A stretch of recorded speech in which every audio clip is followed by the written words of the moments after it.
Hello guys, once again welcome to KV Academy in search of incredibles. This is the new video for our channel.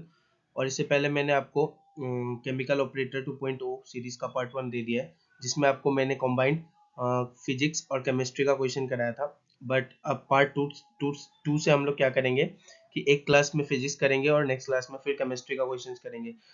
क्योंकि video को ज़्यादा लंबा करने का मुझे मन नहीं है. आपको छोटा वीडियो रहेगा तो पढ़ने में भी आसानी होगी और जल्द से जल्द ज़्यादा से ज़्यादा कॉन्सेप्ट मिलेगा. In a semiconductor, the forbidden energy gap between the valence band and the conduction band is of the order. तो जो वैलेंस बैंड होता है और कंडक्शन बैंड होता है, जिसे हम लोग CV और VV के भी नाम से जानते हैं, तो ये दोनों के बीच का जो एनर्जी गैप होता है वो कितना का होता है. तो आपको ये पूछा गया है, ये दोनों के बीच का जो एनर्जी गैप होता है. तो पहला ऑप्शन है 1 MeV, मतलब आपका इलेक्ट्रॉन वोल्ट में दिया हुआ है. 1 इलेक्ट्रॉन वोल्ट ये दिया हुआ है, 0.1 MeV या फिर 5 इलेक्ट्रॉन वोल्ट. करेक्ट आंसर होता है आपका 1 electron volt. Option number B is your correct. Next question है the voltage gain is highest for common emitter amplifier, common base amplifier, common collector amplifier, equal in all the three. So सबसे ज्यादा आपका जो gain होता है वो आपका common emitter amplifier में होता है. Option number A will be your correct answer. How many and gates are required to form a NAND gate. NAND gate बनाने के लिए कितना एंड गेट चाहिए? तो सिर्फ और सिर्फ एक एंड गेट होने से आपका नान गेट बन जाएगा. एक एंड गेट और एक नॉट गेट होने से आपका नान गेट बन जाएगा. नेक्स्ट आपका है the de Broglie wavelength of an electron moving with A speed of 6.6 into 10 to the power 15 is nearly equal to 10 to the power minus 11, 10 to the power minus 9, 10 to the power minus 7 या 10 to the power minus 5. The correct answer will be option number B, 10 to the power minus 9. Next question, the metal to be used for photo emission is called. तो इसका आपका जो base metal है photo emission के लिए इनमें से कौन सा है? तो पोटेशियम, लिथियम, सोडियम या फिर caesium. Caesium will be your correct answer. Base metal आपका जो फोटो इमिशन के लिए उसे हम लोग सीजियम कहते हैं. According to the options, a transformer work on the principle of. Transformer का प्रिंसिपल क्या है? Self induction, electrical inertia, mutual induction या फिर magnetic effect of the electric current. So mutual induction से आपका ट्रांसफार्मर चलता है. ये भी क्वेश्चन बहुत बार पूछा जा चुका है.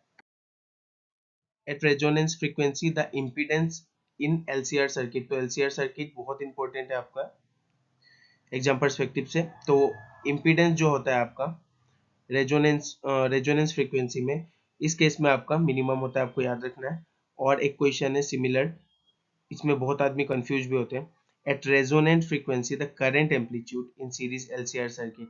तो यहाँ पे इम्पीडेंस का बात किया है, डेट इज इम्पीडेंस को ही हम लोग रेजिस्टेंस भी कहते हैं, ठीक है. Impedance is nothing but the resistance, ठीक है. और यहाँ पे आपका करंट एम्पलीट्यूड का बात किया है, तो करंट एम्पलीट्यूड यहाँ पे क्या होता है आपका? तो ये आपका मैक्सिमम होता है. तो ये आपको दोनों याद रखना है, कंफ्यूज नहीं होना. नेक्स्ट आपका है the binding energy per nucleon is almost constant for many nuclei. It shows that the nuclear forces are charge independent, saturated in nature, short range in nature, attractive in nature. तो इसका correct answer क्या होगा? ये question आपका homework question है, आप मुझे comment box में बताएंगे, ठीक है. नेक्स्ट क्वेश्चन देखते हैं. When the number of nucleons in nuclei increases, the binding energy per nucleon numerically increase continuously with mass number, decrease continuously with mass number, first increase and then decrease with increase in mass number. ये आपका correct answer बनता है. पहले वो increase होता है, फिर वो डिक्रीज होता है with increase in the mass number. Remain constant आपका करेक्ट नहीं बनता है. ये आपका the idea of secondary wavelength for the propagation of a wave was first given by. तो ये जो आपका आइडिया है सेकेंडरी वेवलेंथ का, कोई भी वेव के प्रोपागेशन के लिए किसने दिया था? तो न्यूटन्स, ह्यूगेन, मैक्सवेल या फिर Fresnel. Correct answer will be Huygens. Option number B will be your correct answer. Next, the slits of a Young double slit experiment have with in the ratio 81:1 the ratio of the amplitude is. तो जब भी इस तरीके का question आएगा, आपको with दिया होगा और एम्पलीट्यूड के बारे में पूछा होगा, तो आपको कुछ नहीं करना है, बस रेशियो का रूट ओवर कर देना है.